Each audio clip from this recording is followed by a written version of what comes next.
Assalamu alaikum wa rahmatullah. Est-ce que le Messie promis à l'Islam a fait le Hajj?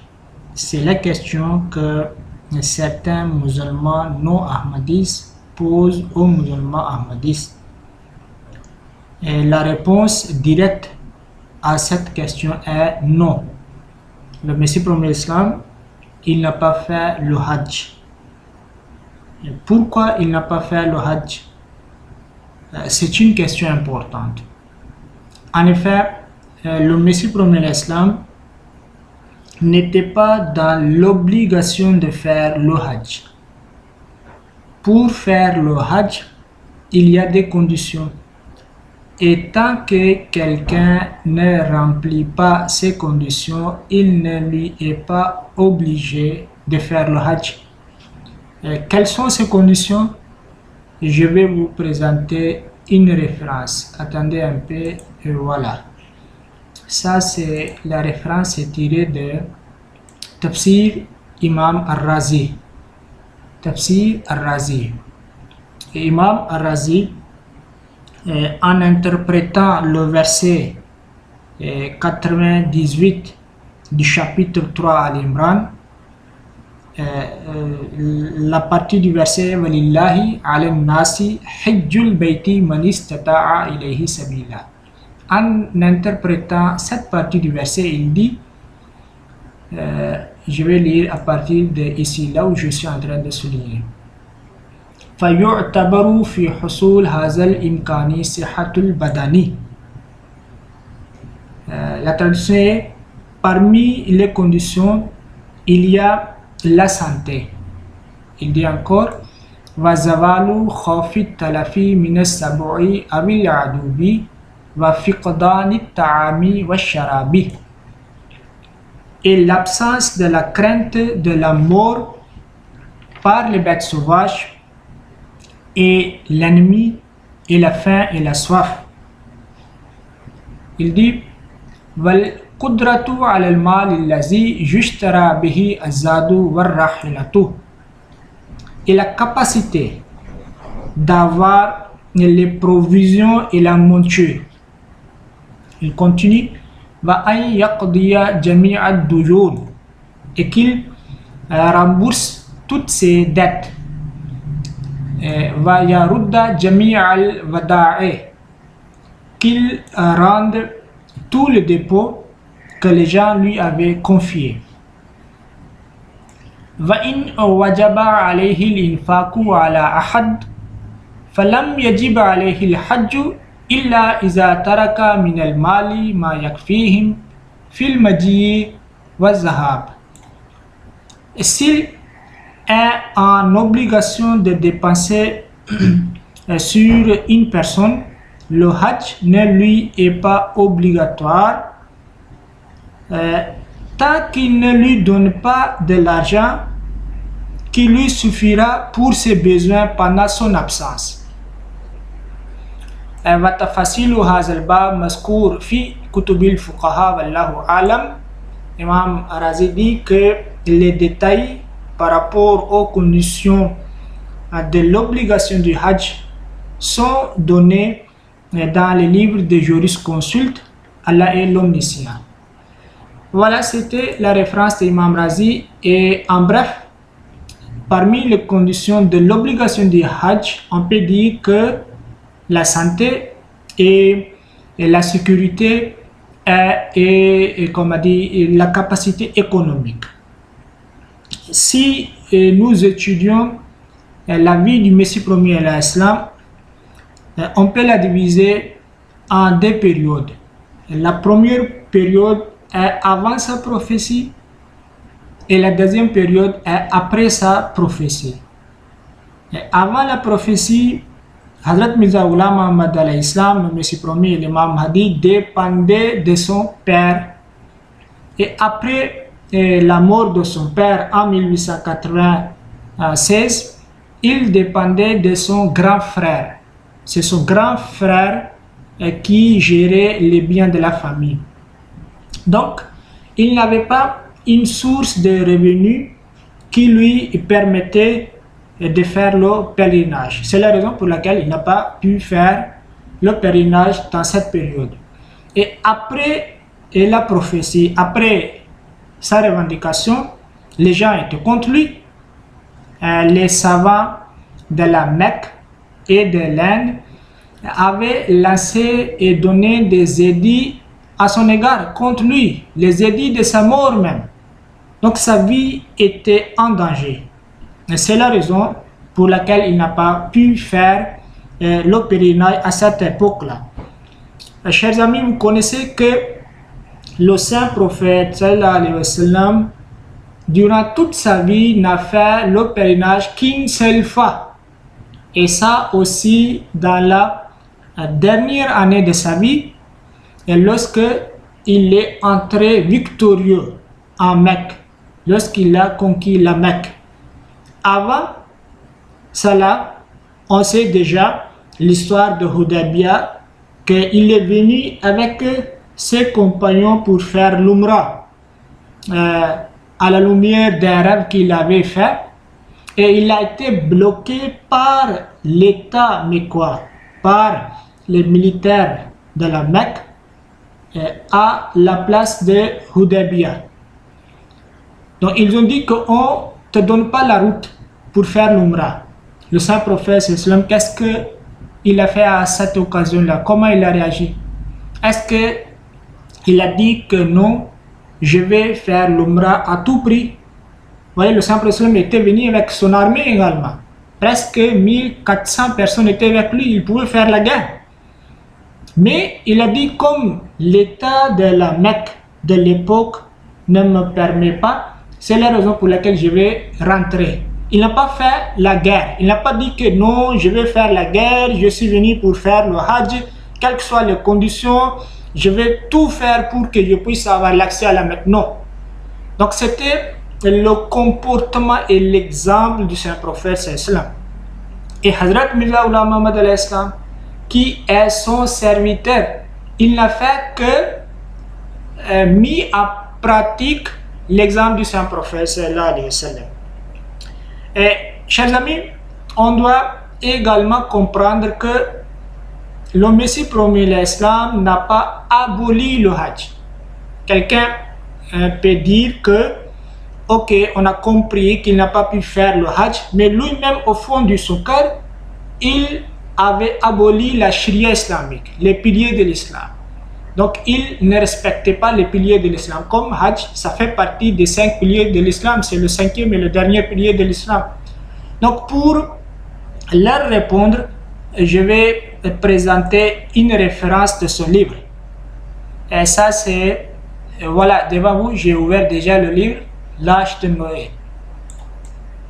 L'Arche de Noé. Vous voyez le titre du livre, c'est son livre. Il avait écrit en ourdou et on a traduit, comme on dit, en français.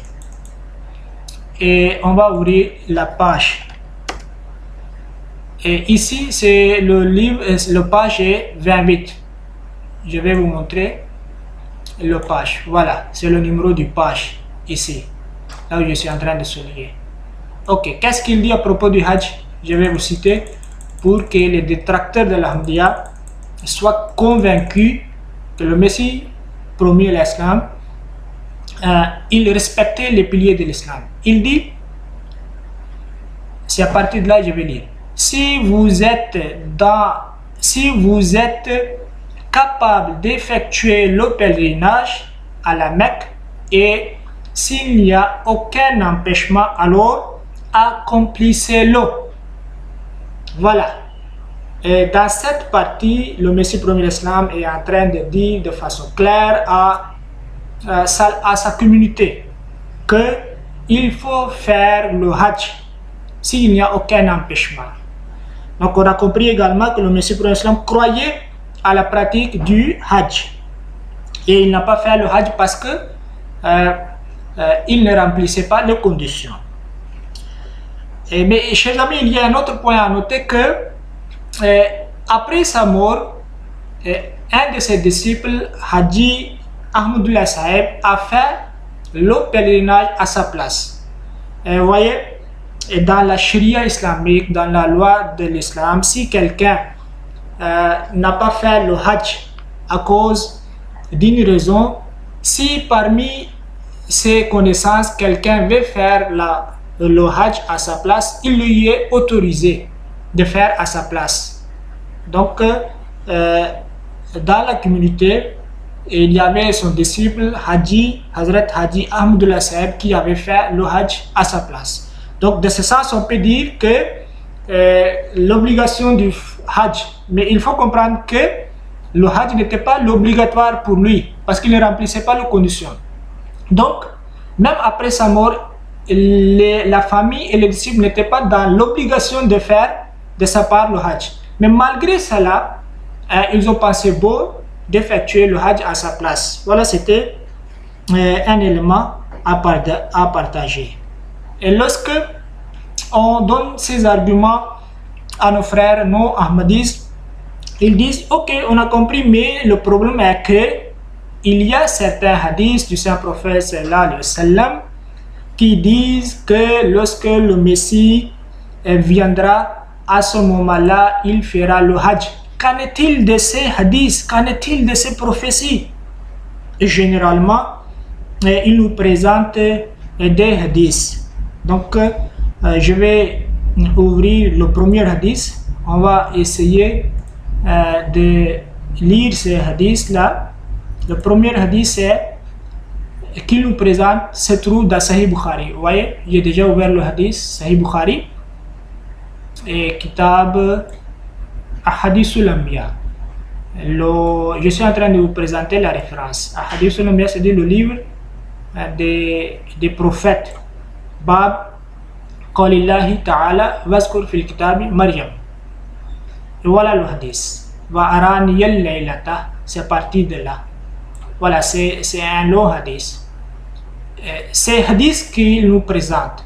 Et dans ce hadith, cette partie nous dit wa huwa yatufu bil bayti, que lorsque Hazrat Isa alayhi salam il viendra, il fera le tour de la Kaaba. Cela veut dire il fera le hajj.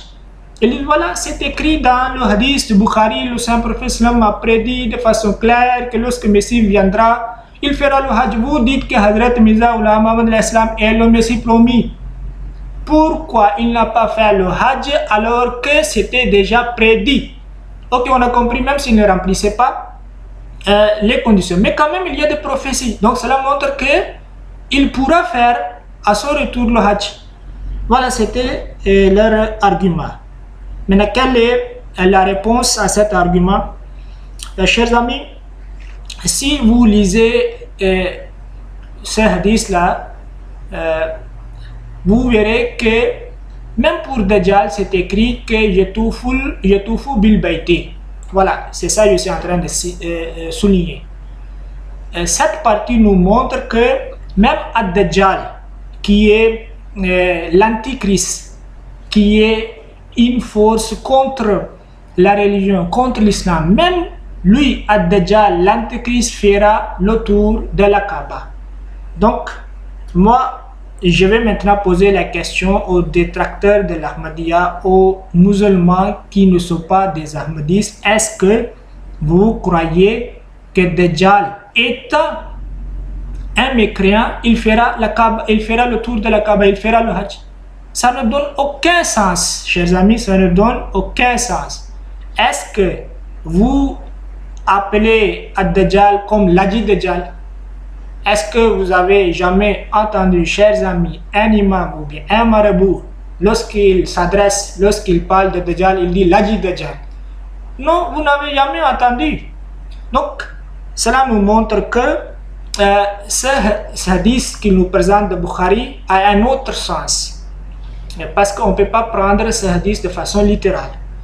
Et encore, je vais attirer votre attention au début de ce hadith. Le début de ce hadith, il dit que le Saint-Prophète sallam a dit Va araniyal laylata indal ka'bati fil manami. Je me suis vu en rêve auprès de Kaaba. Le Saint-Prophète sallam a dit que je me suis vu en rêve. Donc il est en train de parler de son rêve. Donc on a compris que la prophétie qui parle du Hajj du Messie pour l'Islam, c'est un rêve, c'est une vision du Saint-Prophète sallam. Et les savants savent que lorsqu'on parle de la vision, on interprète, on décode le message du rêve. Donc, quelle est maintenant la question? Quel est le message de ce rêve du Saint-Prophète sallam, qui contient également une prophétie par rapport au Messie et par rapport à Dajjal?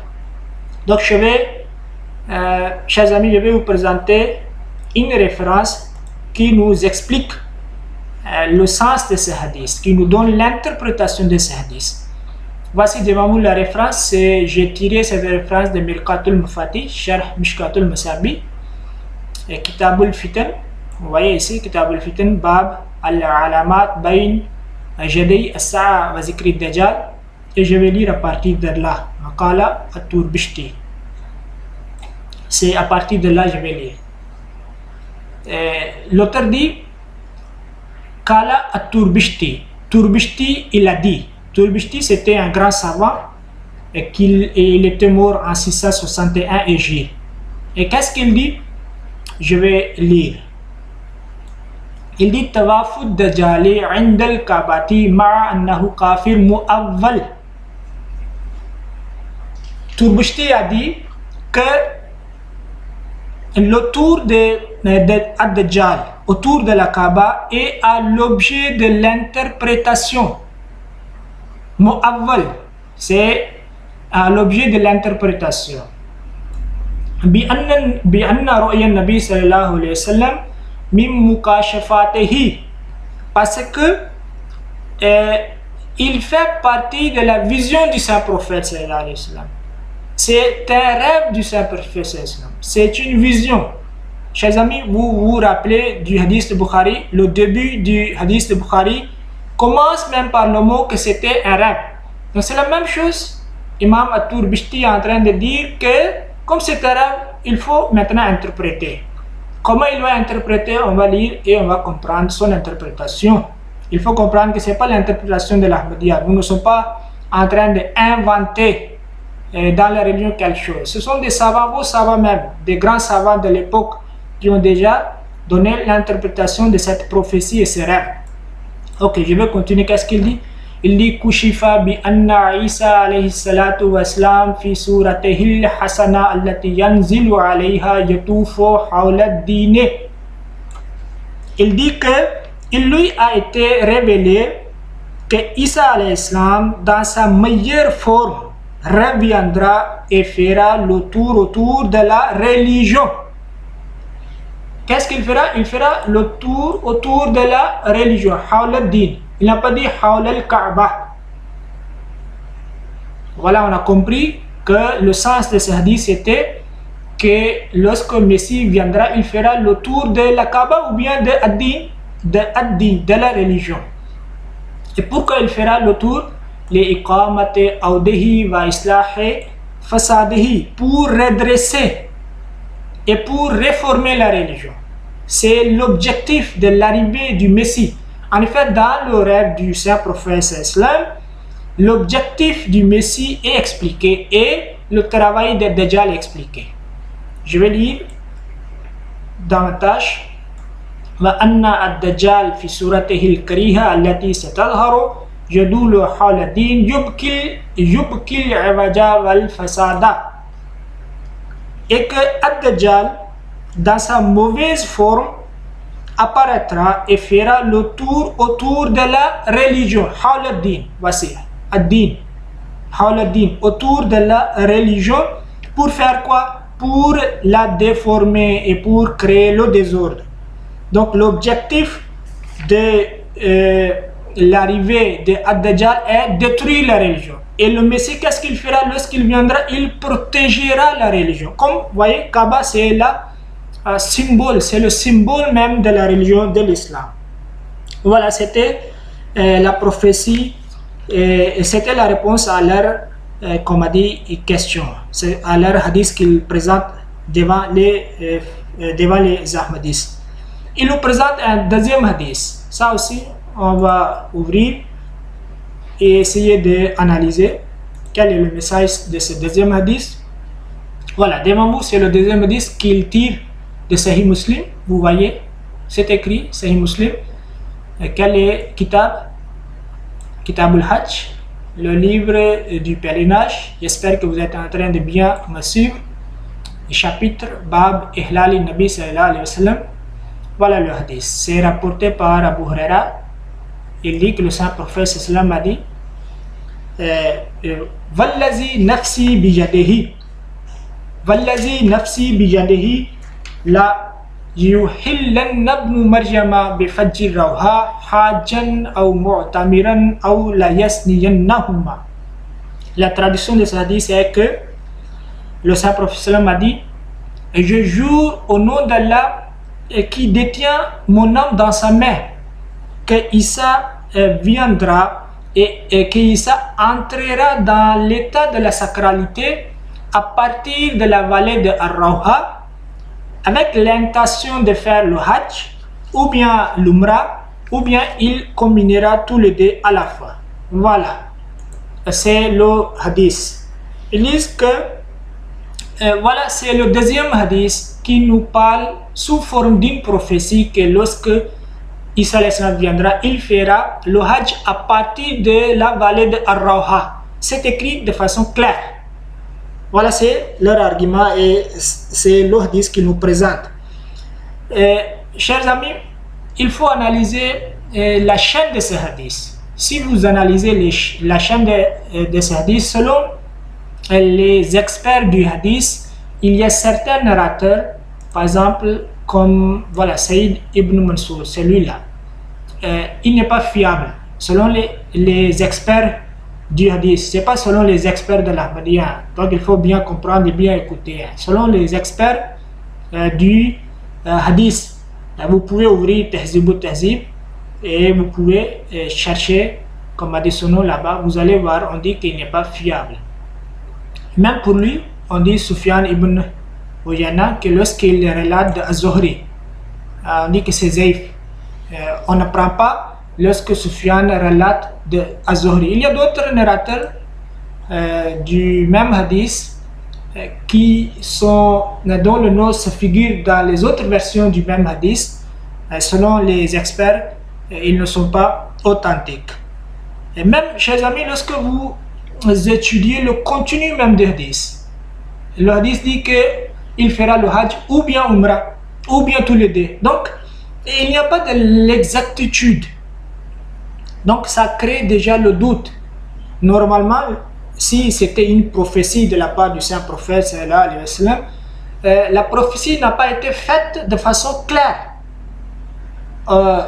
Le saint prophète, sallallahu alayhi wa sallam, lorsqu'il fait des prophéties, il fait des prophéties sans doute, de façon claire, il n'y a aucun élément de doute. Mais ici, on ne sait pas qu'est-ce qu'il fera exactement. Il fera le Hajj, ou bien il fera l'Umrah, ou bien il fera tous les deux. Maintenant, lorsqu'il va combiner tous les deux, il y a encore deux catégories.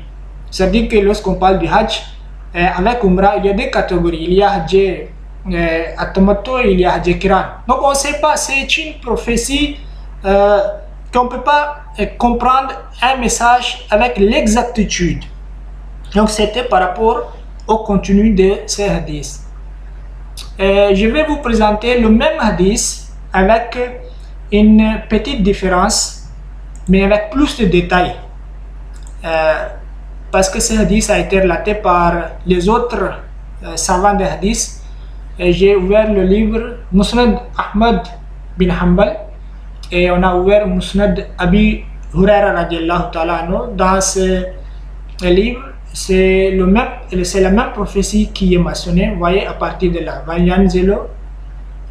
il parle de Isa alayhi salam, Ar-Rawha. Cette partie, c'est presque la même partie qui a été citée dans Muslim.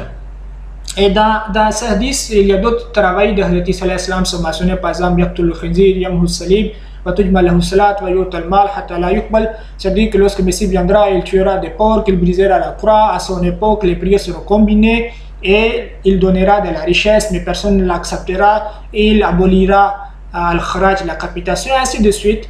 Et ensuite, on parle de son Hajj. Voilà la partie que je viens de souligner. Mais, chers amis, ce que je vais attirer votre attention, c'est vers la dernière partie de ce hadith. Cette partie est très importante. Donc, il faut écouter attentivement ce que je vais vous dire tout de suite. Là. Cette partie, Hanzala dit, au début, parmi les chaînes, il y a un narrateur qui s'appelle Hanzala. Il dit que Fala adri haza kulluhu hadithun nabi sallallahu alayhi wa sallam ou shay'un qalahu Abu Huraira. Selon Hanzala, il dit que je ne sais pas, est-ce que tout ce que je viens de vous citer, tout cela, tout ce que je vous cite de Hazrat Abu Huraira, est-ce que tout cela ce sont des paroles du saint prophète ou bien Abu Huraira a aussi dit, a ajouté dans cette parole certaines de ces paroles. Donc, cette référence nous montre de façon claire que toutes ces paroles ne sont pas les paroles du saint prophète. Peut-être il y a eu un ajout. Peut-être d'autres paroles sont des paroles de Abu Huraira radiallahu ta'ala anhu. Voilà, donc on a compris que même ces hadiths que les détracteurs de l'Ahmadiyya nous présentent ne peuvent pas les servir.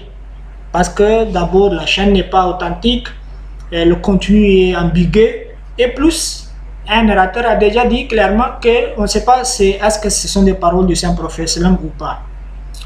Et, chers amis, il y a un